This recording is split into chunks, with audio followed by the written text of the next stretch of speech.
Hello everyone, welcome to IBS Shimla. आज मैं आपके लिए लेके आ रही हूँ next practical session that is fill in the blanks with single space and double space. Right, इससे पहले मैंने आपके साथ डिस्कस किया था error finding, error detection discuss किया था, सेंटेंस इंप्रूवमेंट जो है डिस्कस किया था। अब उसी का जो है ग्रामर प्लस वोकैबुलरी का ही जो है नेक्स्ट पार्ट है that is your fill in the blanks, because आपके पेपर में फिल इन द ब्लैंक्स भी आपको आते हैं। सो आज मैं आपके लिए लाई हूं practical session of your fill in the blank single space and double space. Okay, अब प्रोसीड करते हैं with your fill in the blanks. Yes, let's take up the statements now. Okay, the first statement, please जरा थोड़ा सा ध्यान देखना कि ये जो स्टेटमेंट्स है बच्चे, यहाँ पर ग्रामेटिकल और वोकैबुलरी जो है वो दोनों ही पूछा जा सकता है। स्टेटमेंट के अकॉर्डिंग जो है आपको उनका क्या प्रोवाइड करना है, मीनिंग जो है उसका आपको फाइंड आउट करना पड़ेगा। सो लेट्स हैव अ लुक।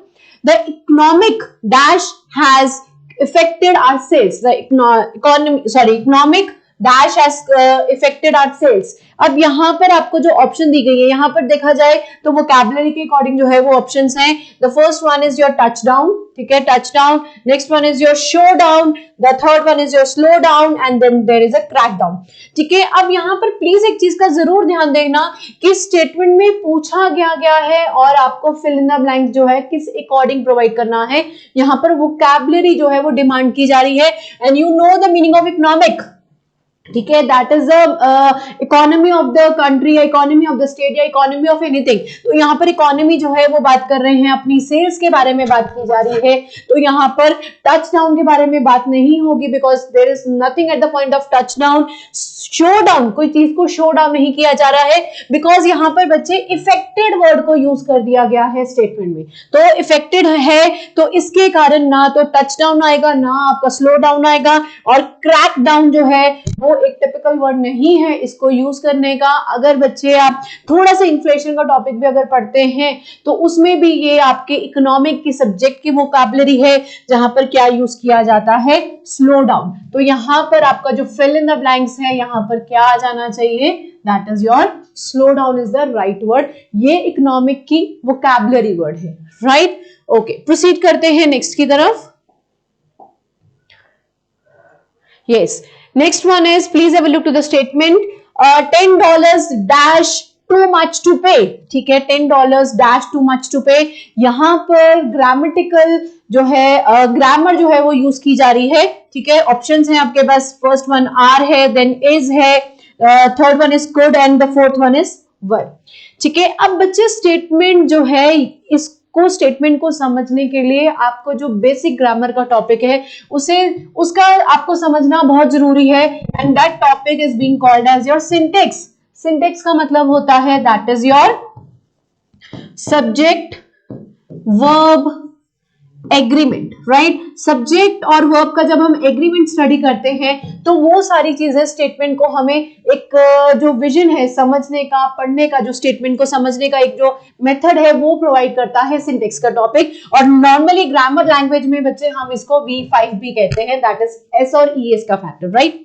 तो यहाँ पर स्टेटमेंट है $10 डैश टू मच टू पे। मैक्सिमम बच्चे जो है यहाँ पर स्टेटमेंट में आर डालना चाहेंगे। प्लीज हैव अ लुक, आप लोग आर स्टेटमेंट में डालना चाहेंगे। द रीजन इज आपको डॉलर्स नजर आ रहा है, आपको स्टेटमेंट में डॉलर्स नजर आ रहा है, आप लोग एस के फैक्टर के अकॉर्डिंग जा रहे हैं और आप आर ही चूजन पार्ट में डालेंगे। But let me tell you this is wrong, are नहीं आएगा बच्चे। $10 का मतलब है कि 10 को $10 बोला गया है, ठीक है। इट्स सेइंग कि $10 जो है एस का फैक्टर जो है सिंगुलर ही काउंट होता है। 10 को 10 ही बोला जाएगा, 9 को 10 नहीं बोला जाएगा, अगर 1 को 10 नहीं बोला जाएगा। 10 का मतलब होता है 1010। सो दैट मीन्स वो आपका जो सब्जेक्ट वैल्यू है बच्चे, ये वाला जो आपका सब्जेक्ट वैल्यू है वो आपका सिंगुलर सब्जेक्ट है।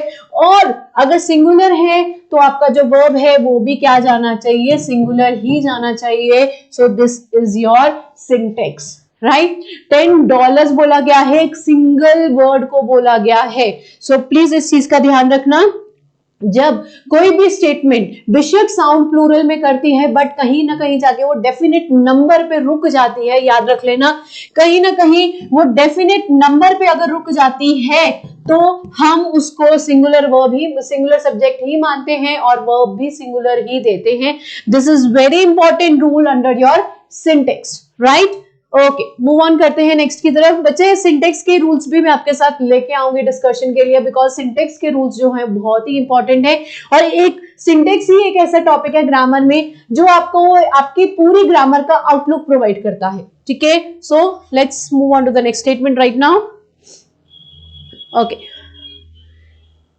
Yes, so this is very nice statement because यहां पर जो है ऑप्शन जो है वो कंफ्यूजन क्रिएट करने के लिए ही बहुत सिमिलर ऑप्शंस दी गई हैं। This is a dash story, yes this is a dash story. अब यहां पर देखिए फर्स्ट वन लिखा है मेक ऑफ, ठीक है, next one is made of, off double F के साथ, then it is made up and the last one is makeup, ठीक है। यहां पर हर एक वर्ड का डिफरेंट डिफरेंट मीनिंग जो है वो निकल के आता है बच्चे, बिकॉज यहां पर this is a dash story. Maximum बच्चे हो सकता है मेक ऑफ बोलना चाहेंगे या मेड ऑफ बोलना चाहेंगे बिकॉज उनको लगता है कि ये जो वर्ड है मेड ऑफ जो है वो बहुत ही राइट वर्ड है।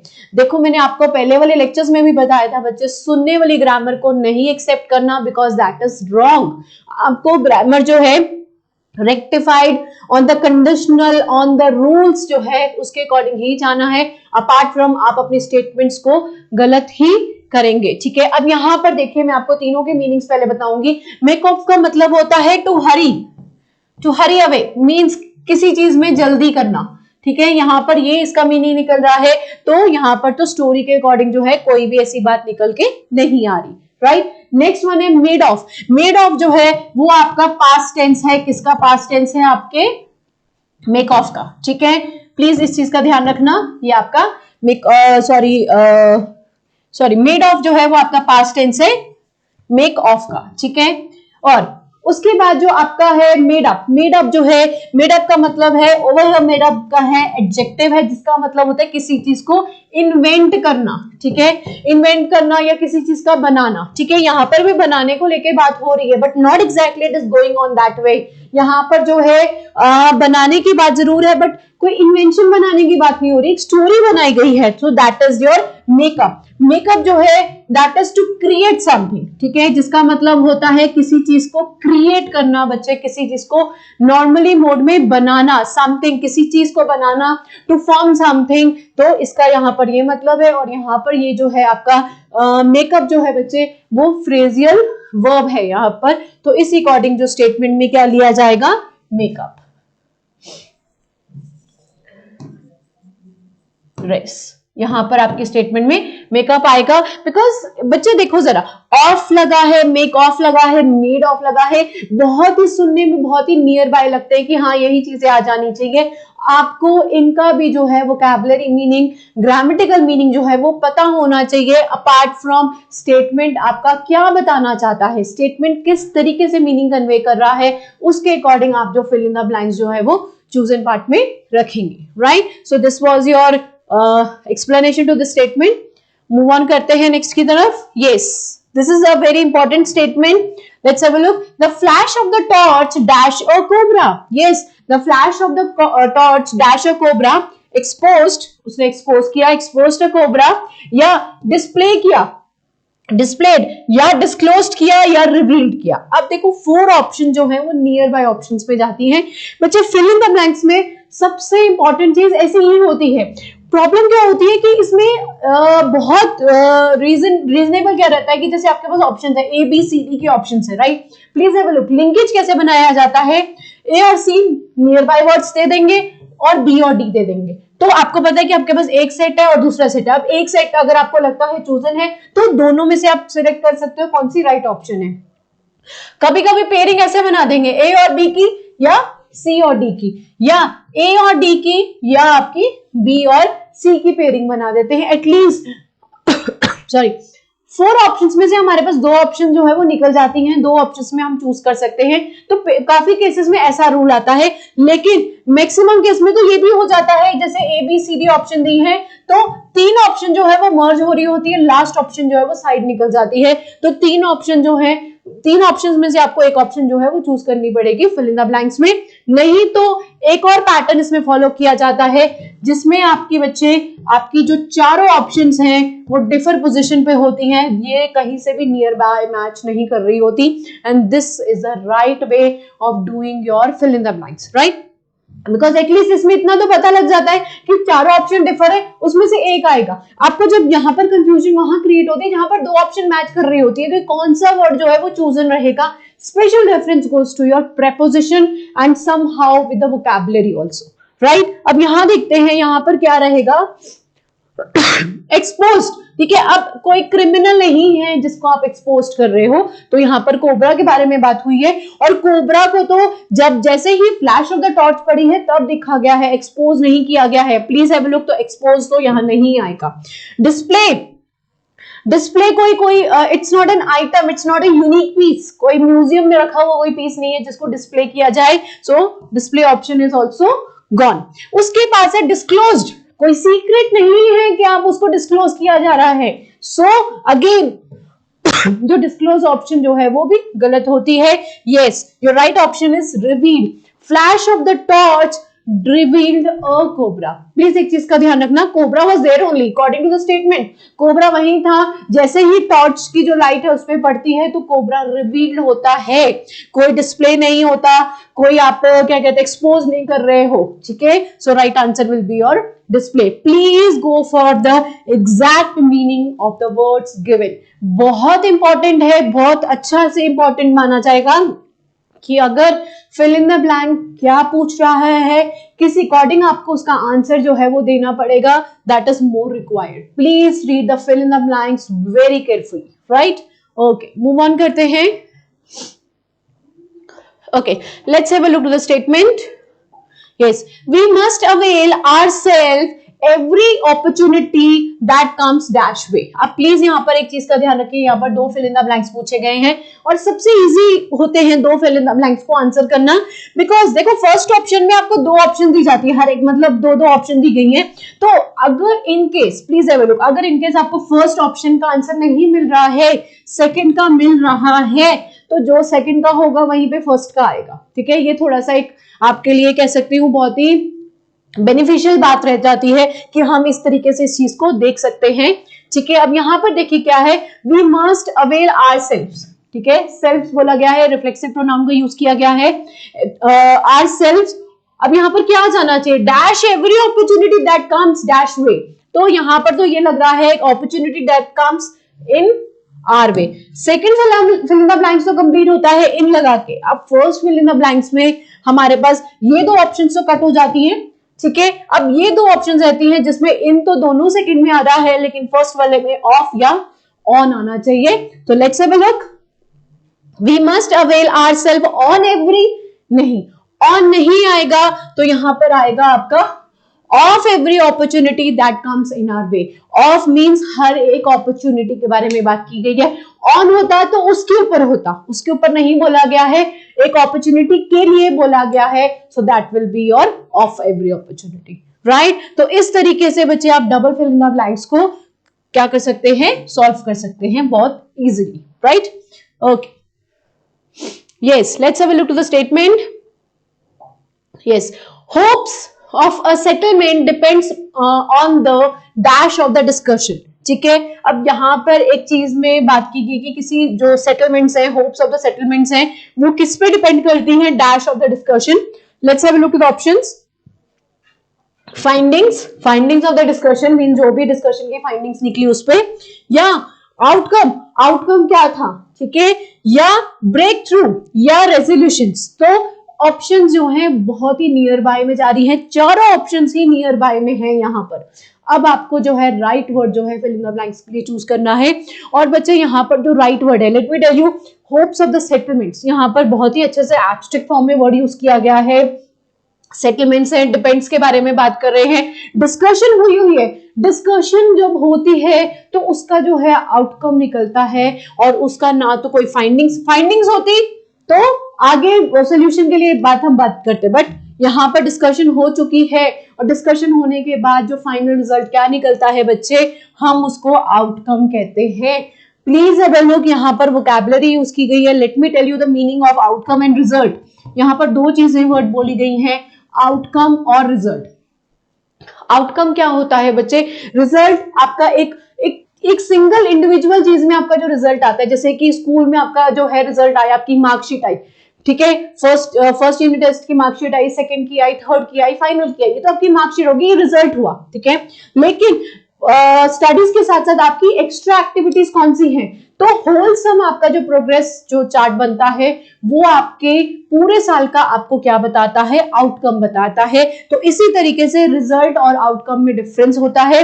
रिजल्ट जो है वो सिंगल इंडिविजुअल नैरो टर्म है, आउटकम जो है वो आपका वाइडर टर्म है, और रिजल्ट जो है आउटकम का ही पार्ट बनता है, तो outcome is a bigger term. तो यहाँ पर कोई जो सेटलमेंट्स के बारे में और डिस्कशन पार्ट के बारे में बात कर रहे हैं तो यहाँ पर आपका क्या आ जाना चाहिए, दैट इज योर आउटकम, ठीक है।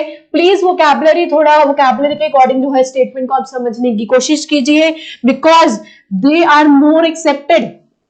ग्रामेटिकल वोकैबुलरी बहुत इंपॉर्टेंट है आपके पेपर पॉइंट ऑफ व्यू से, and that is much more required, right.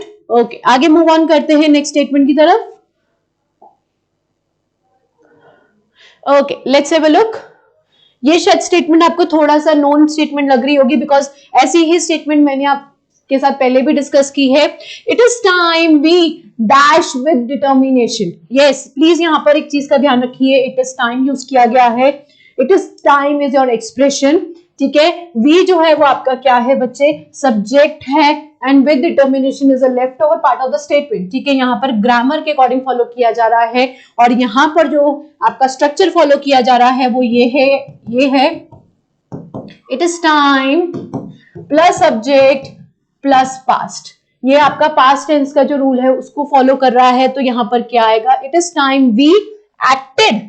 Yes, यहाँ पर आएगा we acted with determination. Please याद रखना, मैंने आपके साथ ये स्टेटमेंट पहले भी डिस्कस की है, और ये प्लीज नोटेड समवेयर। ऐसी वाली स्टेटमेंट आपके पेपर पॉइंट ऑफ व्यू से जरूर पूछी जाएंगी, बिकॉज हर एक पेपर में एक ना एक स्टेटमेंट ये आई हुई है, चाहे वो फिल इन द ब्लैंक्स में है, एरर में है, या आपकी सेंटेंस इंप्रूवमेंट में है। So this is very important statement, and please have a look. Statement ये भी होती है, it is high time she left for the bus stop. So it is high time, it is about time, it is time.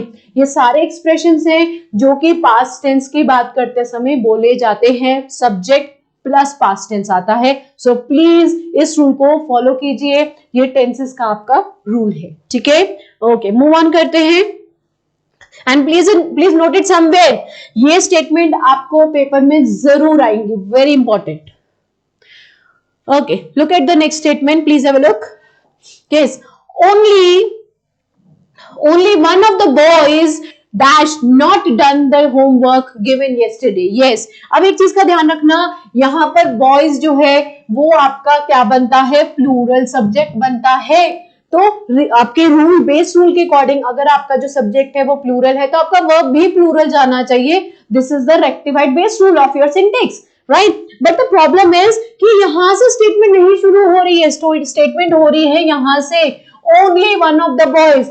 Only one of the मतलब है कि बहुत सारे में से एक चीज का ध्यान रखना, ये वाली बात बहुत इंपॉर्टेंट है, पेपर पॉइंट ऑफ व्यू से भी मैं बता रही हूं कि अगर आपको एक चीज को निकालना है, एक इंडिविजुअल एक नंबर को वैल्यू को निकालना है तो एक वैल्यू को निकालने के लिए आपके पास जो है वो निकाला हुआ जो जिसमें से निकालना है वो वाली नंबर की वैल्यू उससे ज्यादा होनी चाहिए। अगर मैं एक 1 को माइनस करना चाहती हूँ तो 1 को माइनस करने के लिए मेरे पास जो दूसरा नंबर है वो ज्यादा वाला होना चाहिए, इंक्रीजिंग ऑर्डर में, या बिगर नंबर होना चाहिए, लाइक 10 - 1 दैट इज 9, राइट। तो बिगर होना चाहिए। तो उस कॉन्सेप्ट के अकॉर्डिंग अगर हम चलते हैं तो वन ऑफ द बॉय बोला है, means one of the boys बोला गया है। बेशक आपका जो सब्जेक्ट है वो प्लूरल आ रहा है, but let me tell you, one के कारण जो है आपका जो वर्ब है वो यहाँ पर सिंगुलर ही आएगा। This is your syntax rule, right, ये आपका सिंटेक्स का रूल है। और इस स्टेटमेंट के अकॉर्डिंग, सॉरी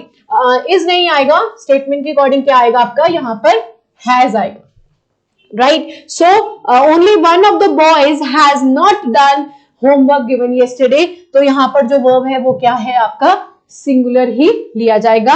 बेशक प्लीज एक चीज का नोट करना, बेशक आपका जो सब्जेक्ट है वो प्लूरल आया है, नो डाउट, उसके अकॉर्डिंग हम प्लूरल वर्ब लेंगे, बट प्रॉब्लम इज कि जो पीछे से अगर स्टेटमेंट देखें तो वन ऑफ द बॉय बोला गया है, यहाँ पर जो एक्सप्रेशन है ये आपको बच्चे हम इसे एक्सप्रेशन का नाम देते हैं, और जो आपका एक्सप्रेशन है वो सिंगुलर का, सिंगुलर के बारे में बात कर रहा है, तो रीजन इज उसी के कारण आपका जो वर्ब है वो सिंगुलर जाएगा। ये आपका सिंटेक्स का रूल है, ठीक है, okay. Next one, yes, when the thief entered the house, the inmates dashed the house, right? When the thief entered the house, comma, the inmates dashed the house. अब please यहाँ पर देखिए, जैसे ही thief घर में घुस रहा था या घर में घुसा, जो वहां के जो घर के लोग थे वो क्या कर रहे थे, ऑप्शन के according were slept, were sleeping, slept या हैड बीन स्लीपिंग। अब यहाँ पर ध्यान रखना कि देखो आप लोगों को टेंसेस फॉलो करना आ सकता है, टेंसेस के स्ट्रक्चर्स आपको लर्न हो सकते हैं बच्चे, बट एक चीज का ध्यान रखना, हर एक टेंस जो है वो कंडीशन फॉलो करता है। यहां पर देखा जाए तो एक कॉन्टिन्यूटी एक्शन के बारे में बात की जा रही है, जो कि आपका पास्ट प्रोग्रेसिव टेंस है। यहां पर पास्ट प्रोग्रेसिव टेंस का मतलब होता है पास्ट कॉन्टिन्यूस टेंस को फॉलो किया जा रहा है। That means subject plus was were plus आपका क्या आ जाना चाहिए यहां पर, sorry, subject plus was were plus V4 plus object plus time. बच्चे ये आपका पास्ट प्रोग्रेसिव या पास्ट कॉन्टिन्यूस टेंस का स्ट्रक्चर है। उसके according when the thief enter the house, the inmates क्या क्या आएगा, वर स्लीपिंग, ठीक है, वर स्लीपिंग आएगा बिकॉज V4 का यूज किया जाएगा। और आपको पता है कि प्रोग्रेसिव टेंस में आपका ING जेरेंड फॉर्म जो है वो यूज किया जाता है। So this was a structure जो ये स्टेटमेंट जो है वो फॉलो कर रहा है, राइट, ओके। प्लीज टेंसेस के स्ट्रक्चर्स के साथ साथ बच्चे आपको कंडीशंस को भी फॉलो करना जरूरी होता है, because there are so many tenses. जब हम पास्ट परफेक्ट टेंसेस के बारे में बात करते हैं या हम फ्यूचर टेंसेस के बारे में बात करते हैं बच्चे, वहां पर क्या बताया जाता है कि एक एक्शन जो हुआ, जो पास्ट में हुआ, ठीक है, पास्ट में स्टार्ट हुआ, पास्ट में चला, पास्ट में ही खत्म हुआ। कुछ टेंसेस ये बात बताते हैं, कुछ टेंसेस बताते हैं कि कोई एक्शन है जो पास्ट में शुरू जरूर हुआ, चला कि नहीं चला ये नहीं बताया जाता, बस इतना बताया होता है कि प्रेजेंट में उसका जो है इफेक्ट जो है वो नजर आ रहा होता है। तो आप लोगों को टेंसेस के स्ट्रक्चर्स के साथ साथ जो है वो आपको जो है कंडीशंस को भी समझना जो है वो बहुत ही जरूरी है। This is very very important. Tenses अगर समझने हैं तो विद स्ट्रक्चर विद कंडीशंस जरूर समझिए, और इसकी वीडियो भी मैं आपके साथ जो है जरूर शेयर करूंगी, बहुत जल्दी लेके आऊंगी। ओके, मूव ऑन करते हैं नेक्स्ट की तरफ।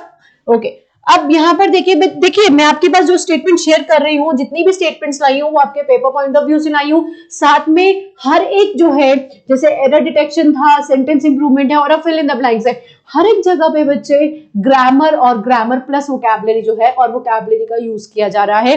तो ये कंप्लीट ग्रामर पैकेज, आपके पेपर पैकेज अगर मैं बोलूंगी तो उसके अकॉर्डिंग जो है मैं आपके साथ डिस्कस कर रही हूँ, right. Okay, let's have a look to the statement. They need not worry dash question mark. Please have a look. सबसे इंपॉर्टेंट चीज इंटेरोगेटिव स्टेटमेंट है, क्वेश्चन मार्क लगा है। इंटेरोगेटिव मींस ये क्वेश्चन टैग पार्ट की जो है वो स्टेटमेंट दी गई है। Let's have a look. देखो जब आपको पता लग गया है कि स्टेटमेंट इस तरीके से आई है, क्वेश्चन टैग का है, तो प्लीज रूल फॉलो जरूर कीजिए। आपको ये स्टेटमेंट 101% पेपर में आएगी, या डिटेक्शन में आएगी, या इंप्रूवमेंट में आएगी, या फिल इन द ब्लैंक्स में आएगी, किसी भी फॉर्म में आ सकती है। अब they need not worry, need not जो है ये वाली स्टेटमेंट जो है पूरी तरीके से क्या ली गई है, नेगेटिव सेंटेंस माना गया है, बिकॉज नॉट लगा दिया गया है। दिस इज नॉट नेगेटिव है, तो इसका जो टैग पार्ट है वो क्या हो जाना चाहिए, इसके अकॉर्डिंग ऑप्शंस हैं, इजंट इट, ठीक है, they need not worry, isn't it, तो क्या ये बनेगा, या डज नॉट इट, ठीक है, या डू नॉट इट, या नीड दे। अब एक चीज नोट कीजिए कि नीड नॉट जो है नेगेटिव है, तो बच्चे टैग पार्ट तो क्या आना चाहिए, पॉजिटिव ही आना चाहिए according to your question tag rule. तो फर्स्ट थ्री ऑप्शन तो तीनों ही नेगेटिव में जा रही है, तो ये तीनों तो क्या है, गलत मानी जाएंगे, बिकॉज हम नेगेटिव ले नहीं सकते।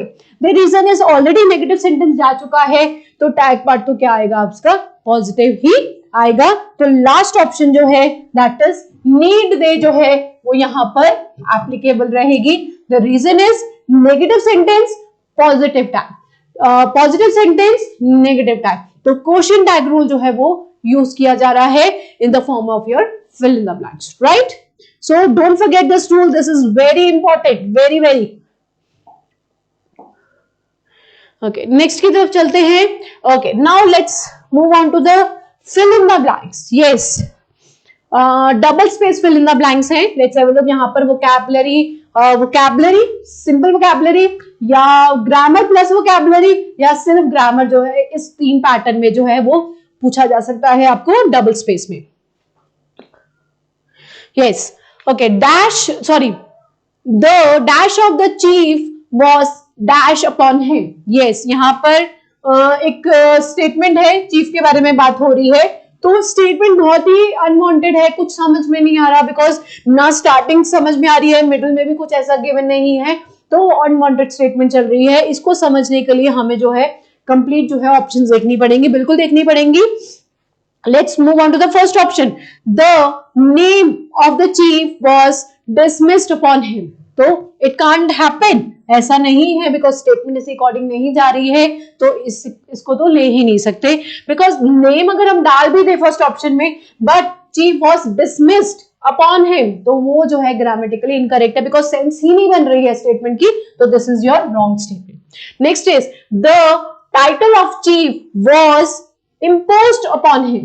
So imposed है, ऐसा भी नहीं बोल सकते कि वो जो टाइटल है उसके ऊपर इम्पोज किया गया। चलो अगर हम रख भी लेते हैं इस ऑप्शन को वेरिफिकेशन के लिए, so let it be, because normal 40% जो है स्टेटमेंट चल भी सकती है, इससे गलत नहीं है, तो हम इसको ऑप्शन में रखते हैं। थर्ड ऑप्शन देखते हैं। Yes, the appointment of the chief was throne upon him. Again यहां पर भी बच्चे एक चीज का ध्यान रखना, यहां पर स्टेटमेंट को पढ़ने से हमें कुछ नहीं पता लग रहा कि स्टेटमेंट पॉजिटिव जाएगी कि नेगेटिव जाएगी। अगर ऐसा होता है, जब स्टेटमेंट हमें कुछ भी इन बिटवीन कुछ नहीं बता रहा होता, तो फर्स्ट हैंड आपका बहुत जरूरी जो ग्रामेटिकल रूल है, never go for your negative statement, always follow the positive rule of the statement. ठीक है, याद रखना कि जब स्टेटमेंट कुछ नहीं बता रही होती फिल इन द ब्लैंक्स में कि क्या आ जाना चाहिए, special reference goes to your double space, तब हम पहले ही स्टेटमेंट को पॉजिटिव व्यू में ही रखते हैं, बिकॉज स्टेटमेंट कुछ भी नहीं बता रही है, we are not getting the any sort of direct link of the statement की स्टेटमेंट आगे बताना क्या चाहती है, तब हम स्टेटमेंट को शुरुआत ही पॉजिटिव से करेंगे। सो फोर्थ ऑप्शन देखते हैं, दैट इज द टाइटल। अब यहां पर भी टाइटल था, यहां पर भी टाइटल है, तो राइट वर्ड जो है टाइटल, तो मान लेते हैं कि यहां पर टाइटल ही आएगा। ठीक है, नेगेटिव, इम्पोज्ड का मतलब भी नेगेटिव ही जा रहा था, थ्रोन का मतलब भी नेगेटिव जा रहा था, तो हम नेगेटिव नहीं लेना चाहेंगे। हम देखते हैं कि हमारे पास पॉजिटिव जो है वो कितनी ऑप्शन अगर अवेलेबल है, तो we will be going with the first positive, then अगर नहीं होता तो नेगेटिव के लिए हम जा सकते हैं, क्योंकि पहले पॉजिटिव जाना ही सही होगा। Okay, the title of the chief was best of. Yes, यहां पर बेस्ट ऑफ ही आएगा। द रीजन इज कि बेस्ट ऑफ वर्ड जो है उसका मतलब होता है ऑनर करना, किसी को सम्मानित करना, राइट। तो अपॉन हिम, तो ये आपकी जो है फोर्थ ऑप्शन जो है वो राइट ऑप्शन है, बिकॉज वो जो है दोनों वर्ड्स जो है पॉजिटिव में ही जा रहे हैं। प्लीज इस चीज का ध्यान रखना। होता है कभी कभी कि स्टेटमेंट पॉजिटिव नेगेटिव कुछ नहीं बता रही होती, इवन कुछ भी मीनिंग नहीं कन्वे कर रही होती है, सारा जो है मेन रेफरेंस उनके ऑप्शंस पर ही होता है, तो आपको जो है फर्स्ट हैंड पे पॉजिटिव ऑप्शन ही चूज करनी है। हाँ, अगर उसके बाद भी नहीं आपको लगता है कि पॉजिटिव रहेगा, तो स्टेटमेंट नेगेटिव में फिर आप ले सकते हैं, बट फर्स्ट हैंड हम पॉजिटिव के लिए ही ट्राई करेंगे। So the title of the chief was best of. Best of का मतलब होता है किसी को ऑनर करना, किसी को एक तरीके से रिस्पेक्ट देना। ठीक है, सो दैट इज द कि जो चीफ का जो टाइटल है उसको उनको दिया गया, that was a honouring upon him, that is a very honourable part of him. ठीक है, so that will be the right way statement. Move on करते हैं नेक्स्ट की तरफ। यस, अब यहां पर भी कुछ ऐसा ही है, let's have a look. she was so dashed that she was dashed by all. देखिए she was so dashed that she was dashed by all, same case पिछली स्टेटमेंट जैसा ही है कि स्टेटमेंट किस तरीके से आगे प्रोसीड होना चाहती है नहीं बताया, क्या पूछा जा रहा है ये सिर्फ ऑप्शंस के थ्रू ही हमें पता लगेगा। और थर्ड टाइम कि हम जो है यहाँ पर भी नेगेटिव नहीं लेंगे, पहले हम पॉजिटिव की तरह ही जाना चाहेंगे। So let's have a look. So she was so stupid that she was admired. Let me tell you, यहाँ पर स्टूपिड जो है वो नेगेटिव वर्ड है, एडमायर्ड जो है वो पॉजिटिव वर्ड है। तो पहली बात तो हमेशा नहीं लेंगे, हम डायरेक्ट पॉजिटिव में जाना चाहेंगे। Let's have a look to the next statement, next options, ठीक है। She was so proud that she was respected by all. Yes, she was so proud. तो proud, she was so proud that, यहाँ पर proud और respected दोनों साथ में नहीं जा रहा, बिकॉज यहाँ पर प्राउड वर्ड अगर यूज कर दिया गया तो प्राउड वर्ड जो है वो नेगेटिव में कन्वर्ट हो रहा है। She was so proud that she was respected by all. तो स्टार्टिंग में प्राउड वर्ड जो है स्टेटमेंट में लगने का मतलब है स्टेटमेंट बहुत ही ओवरवेलमिंग, या कहते हैं ना कि कभी कभी किसी को किसी की ज्यादा तारीफ कर दिया जाए तो वो ओवर कॉन्फिडेंट हो जाता है, तो यहाँ पर वो सीन हो रहा है। तो हम ये स्टेटमेंट को बिल्कुल भी इस तरीके से लेना नहीं चाहेंगे। We will be waiting for the next option. Yes, again, she was so excellent that she was warned by all. Yes, अब यहाँ पर भी पॉजिटिव वर्ड फर्स्ट में यूज किया गया है, यहाँ पर नेगेटिव वर्ड लास्ट में आ गया है। प्लीज हैव अ लुक, हम ऐसा भी लेना नहीं चाहेंगे। वी आर क्योंकि एक्सीलेंट तो ठीक है बट उसको बाद में वॉर्न कर दिया गया। सो यहाँ पर पॉजिटिव और नेगेटिव वर्ड का जो है बहुत ही अनवांटेड वेरिएशन चल रहा है, तो इस वर्ड को भी अभी फिलहाल के लिए हम इग्नोर करते हैं। नेक्स्ट की तरफ चलते हैं। Yes, she was so talented that she was praised by all. Yes, यहाँ पर talented और जो praised word है वो बहुत ही right word है, apt word है यहाँ पर fill in the blanks में यूज करने के लिए। कि देखिए she was talented means उसमें वो talent है तभी तो उसको praise किया जा रहा है सबके द्वारा, ठीक है। तो यहाँ पर आपकी जो फोर्थ ऑप्शन है वो ही वैलिड रहेगी। हमें यहाँ पर देखो क्या हुआ, यहाँ पर आपकी ऑप्शंस के साथ बहुत ही नियर बाय जो है वो रूल फॉलो किया जा रहा था हर एक जगह पे। यहाँ पर पहले इन्होंने नेगेटिव दे दिया तो यहाँ पर इन्होंने पॉजिटिव दे दिया, राइट। यहाँ पर प्राउड और रिस्पेक्टेड, यहाँ पर स्टेटमेंट जो है प्राउड वर्ड जो पॉजिटिव है, रिस्पेक्टेड भी पॉजिटिव है, बट स्टेटमेंट में जब दोनों को साथ में यूज किया गया स्टेटमेंट को नेगेटिव क्रिएट कर दिया गया, ठीक है। अब थर्ड में यहाँ पर पॉजिटिव वर्ड यूज किया गया तो लास्ट वाला वर्ड जो है वो नेगेटिव आ गया। तो it can't possible, you can not go for the statement like this. So हमें जो है ये वाला जो राइट फोर्थ ऑप्शन है जो राइट है, यहाँ पर पॉजिटिव वर्ड है, ये भी पॉजिटिव वर्ड है, तो ये वाला फर्स्ट वर्ड जो है वो नेक्स्ट वर्ड को जो है वो लिंकेज प्रोवाइड कर रहा है। सो ये आपका एक राइट वे रहेगा इस तरह की double space fill in the blanks को विद वोकैबुलरी हैंडल करने का वे आउट, ठीक है। ओके, मूव ऑन करते हैं नेक्स्ट की तरफ। Yes, next is, let's have a look to the statement. अब यहां पर भी कुछ ऐसा ही हो रहा है। The application is dash as some details are dash means ये तो नॉर्मल अंडरस्टैंडिंग के अकॉर्डिंग कोई भी बच्चा बहुत इजीली स्टेटमेंट को समझ के कर सकता है कि एप्लीकेशन को क्या किया गया, as some details are dash. So some details means कुछ details. अब क्या थी कुछ details? Let's have a look. The application is rejected as some of the details are missing. Yeah, the application is refused as some details are lacking. Yeah, if the application is reverted as some details are few.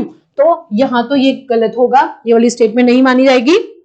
Yeah, the application is returned as some of the details are unfurnished. ठीक है, तो return तो application नहीं की जाती है, obvious है, जो एप्लीकेशन है या तो कंप्लीटली रिजेक्ट की जाएगी, ठीक है। तो ये वाली ऑप्शन भी नहीं जा सकती स्टेटमेंट में। सो यहाँ पर जो है दैट इज या तो application is rejected as some of the details are missing, yes, या रिफ्यूज आप करते नहीं हो। प्लीज एक चीज का ध्यान रखना, राइट वोकैबुलरी एप्लीकेशंस अगर आप भरते हो तो आपकी एप्लीकेशन को रिफ्यूज नहीं किया जाता है, आपकी एप्लीकेशन को रिजेक्ट किया जाता है on the basis of some of the details are missing.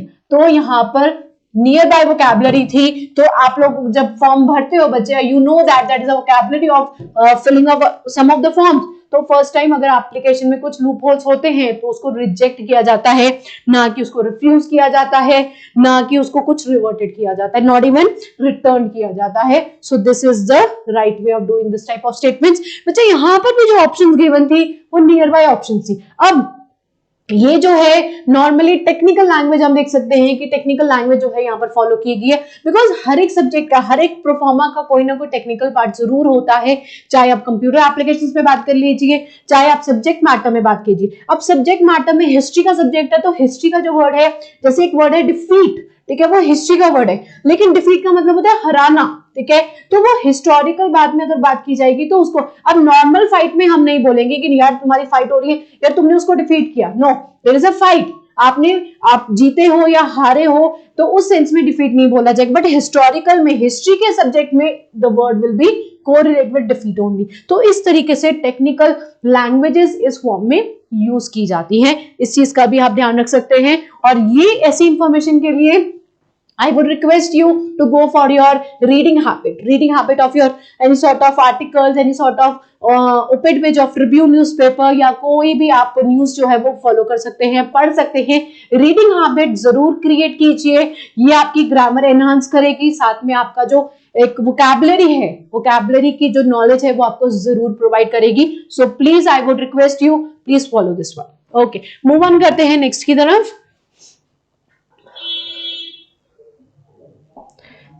Yes, let's have a look. यहां पर भी two fill in the blanks के बारे में जो है वो बात की गई है. लेट्स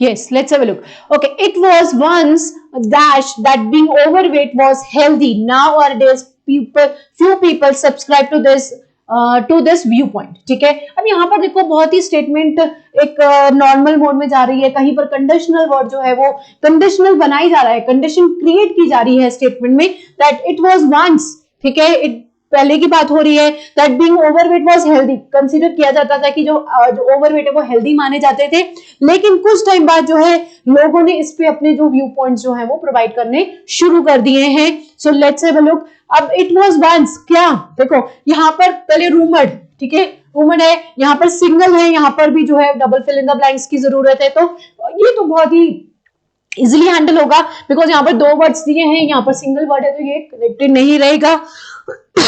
स्पेकुलेटेड वर्ड नहीं आएगा, बिकॉज रूमर्ड वर्ड दोनों फिल इन द ब्लैंक्स में नहीं जाएगा. It was once rumoured that being overweight was healthy, rumoured nowadays. So it was not like that. It is not going to happen. Yeah, speculated.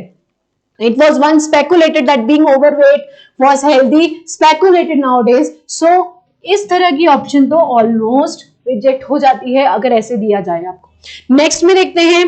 अब यहाँ पर joked and because, तो it was once joked. Joked के बारे में बात तो हो ही नहीं सकती, बिकॉज वहां पर ओवरवेट को क्या माना गया है, हेल्दी माना गया है, जो कि एक पॉजिटिव स्टेटमेंट है. और जोक्ड वर्ब जो है वो एड अप करने से वो नेगेटिव स्टेटमेंट में क्रिएट हो जाएगा, तो वो माना नहीं जा सकता, वो ग्रामेटिकली या स्टेटमेंट वेरिएशंस के अकॉर्डिंग वो गलत है. ठीक है, तो यहां देखिए क्या बनेगा. इट वाज वंस बिलीव्ड, माना जाता था. Yes, it was once believed that being overweight was healthy, but yes, लेकिन सॉरी, बट यहां पर क्या आएगा, but nowadays few people subscribe to this view point. तो कुछ लोग ही हैं जो इस पॉइंट को जो है वो सब्सक्राइब करना पसंद करते हैं. सो बिलीव्ड और बट जो आएगा, देखा जाए जो तीनों ऑप्शंस हैं वो इनवैलिड हैं और कहीं से भी नियर बाय जो है वो कनेक्टिविटी शो नहीं कर रही है. Right, so this was the statement. Next देखते हैं.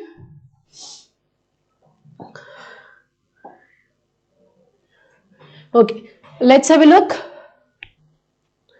Okay, the little boy ran dash fast that he was dash for breath. Sorry, ठीक है.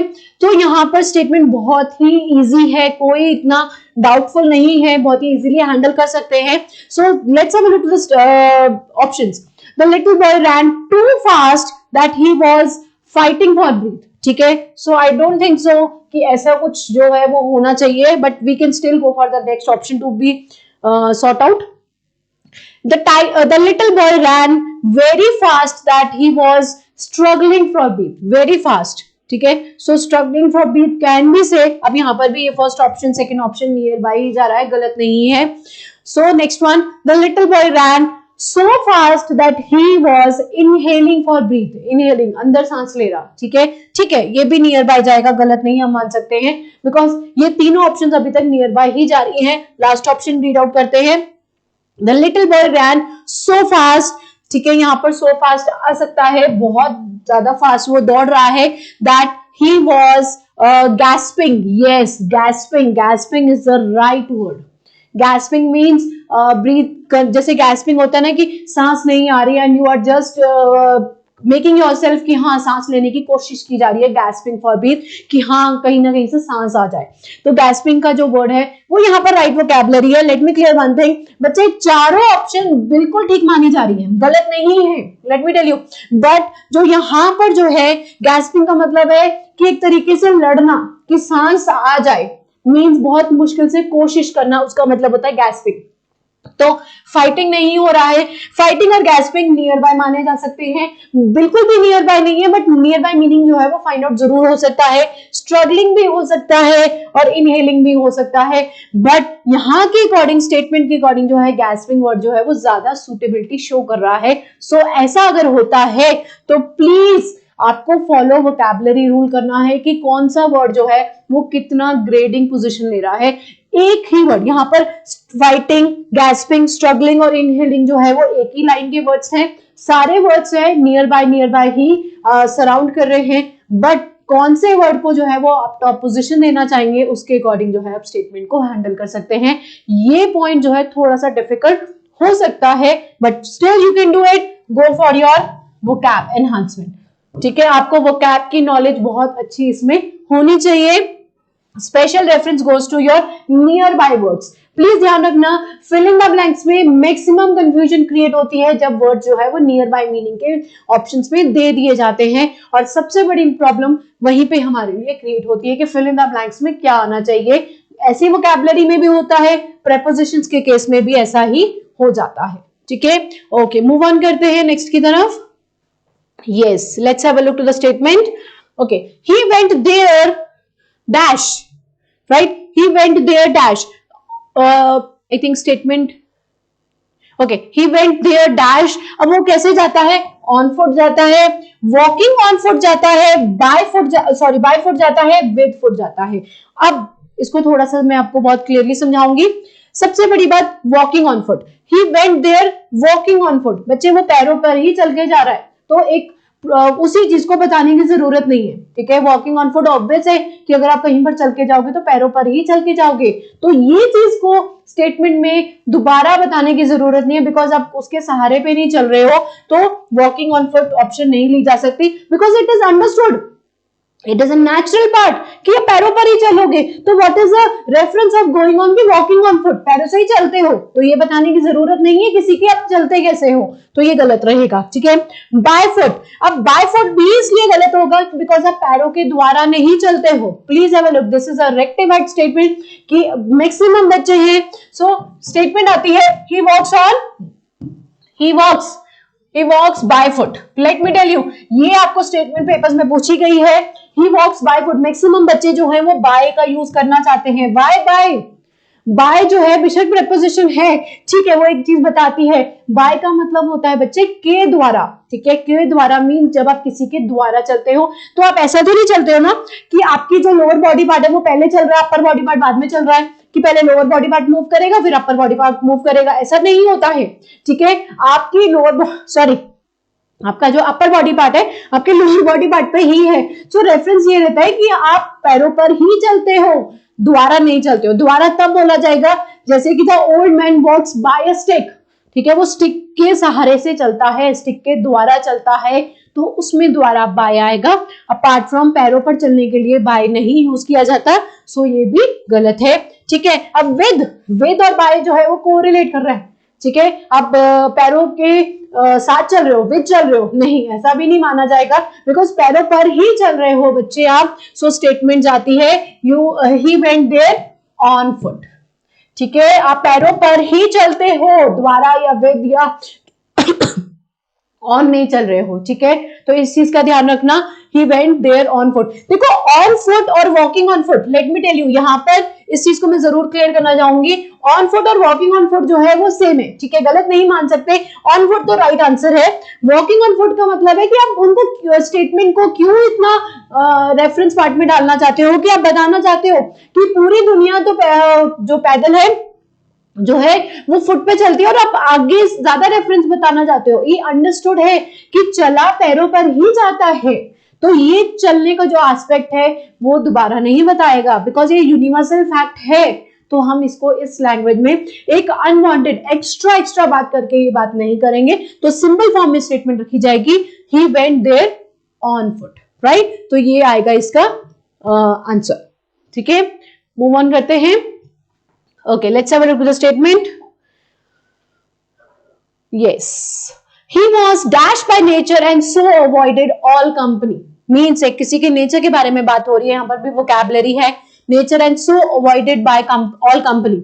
तो उसका नेचर कैसा है, एंटी सोशल, वो एंटी सोशल है कि उसको सारे अवॉइड करते हैं। He was dashed by nature and so avoided all company, यहां पर ये बोल रहा है कि उसका नेचर एक ऐसा है कि वो सारे कंपनीज जो है वो उनको अवॉइड करता है, यहां पर बोला गया है, तो antisocial can not be a right word to be chosen over here, ठीक है। ग्रेशियस, ग्रेशियस होता है मिलनसार, ठीक है, ग्रेशियस होता है कि जो इंसान जो है मिलनसार होते हैं, तो यहाँ पर ऐसा कुछ नहीं है, तो अगर ऐसा कुछ नहीं होता तो अवॉइड नहीं करता, तो यहाँ पर अवॉइड जो है नेगेटिव वर्ड है, तो ये वर्ड भी नहीं आएगा, बिकॉज ये बहुत ही पॉजिटिव शो कर रहा है। कॉर्डियल, कॉर्डियल भी जो है कॉर्डियल वर्ड होता है कि समवन इज, जैसे कॉर्डियल इन्विटेशन होता है, बहुत प्यार भरा इंसान हो, या बोल सकते हैं कि वो इंसान जो बहुत ही सोसाइटी के साथ मिलजुल के रहने वाला होता है, ठीक है, तो यहाँ पर कॉर्डियल भी नहीं आ सकता, बिकॉज अवॉइड कर रहा है वो कंपनी सबकी, ठीक है, एंटी सोशल हम कह नहीं सकते, तो that will be your timid.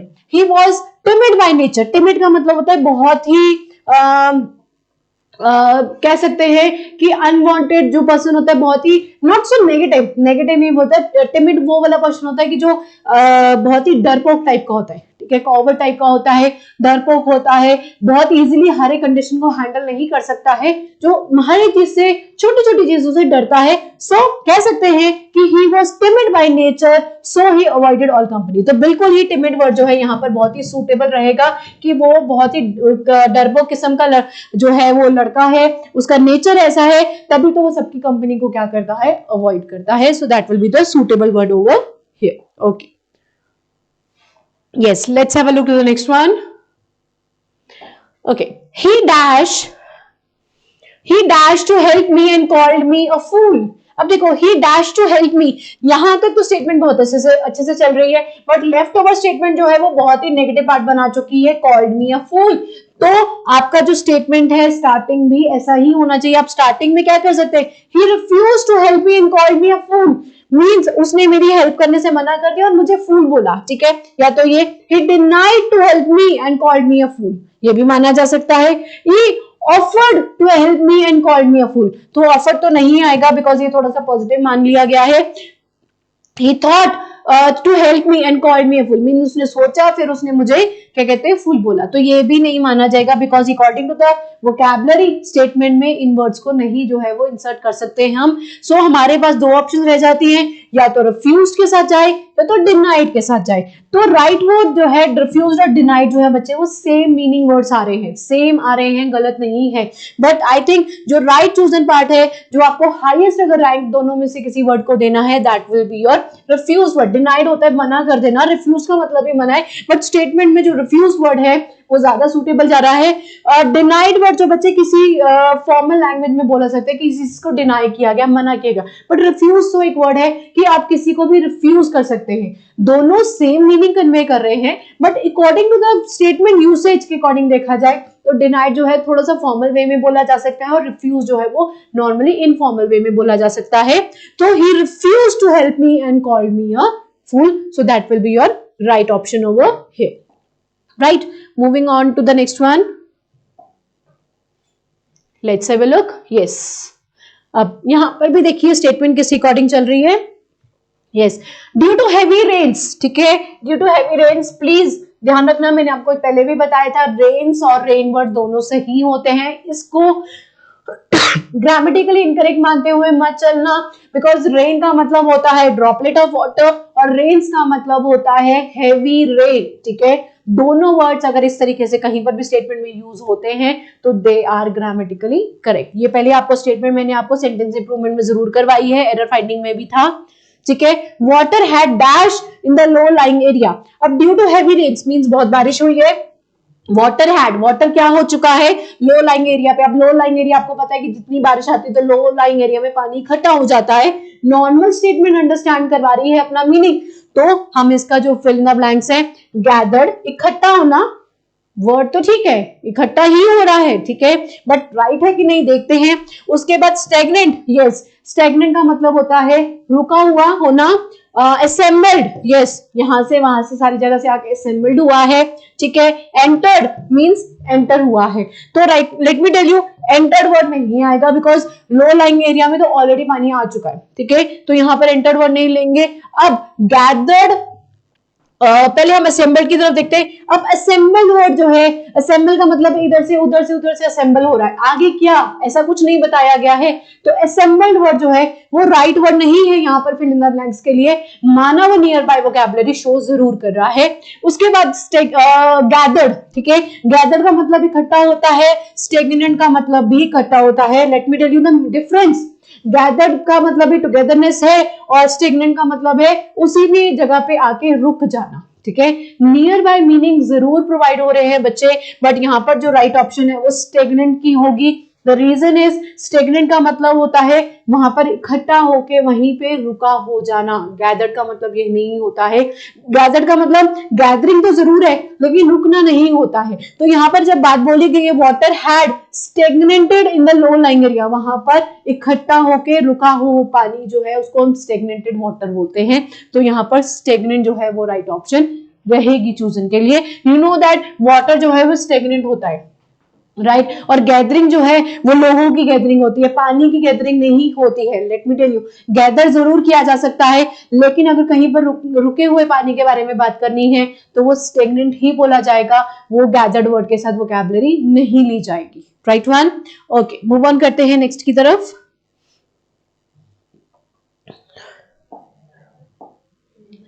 Yes, okay, so this is your statement now. Okay, when she parted her parents, her eyes were full of tears. यहाँ पर parted का मतलब होता है अलग होना। when she was leaving her parents, so her eyes were full of tears, तो यहाँ पर from या तो उनसे, ठीक है, या तो ऑफ का मतलब भी एक चीज से निकलना ही होता है और विद का मतलब भी उन्हीं से होता है। तो यहाँ पर जो अवे ऑप्शन है वो भी इस तरीके से जा रही है। चारों ऑप्शंस बिल्कुल near by connected meaning show कर रही है, not even a single doubt कि कौन सी ऑप्शन को चूज किया जाए। बट देखा जाए तो when she parted away her parents, please ध्यान रखना, अवे हर पेरेंट्स या फ्रॉम हर पेरेंट्स, ठीक है।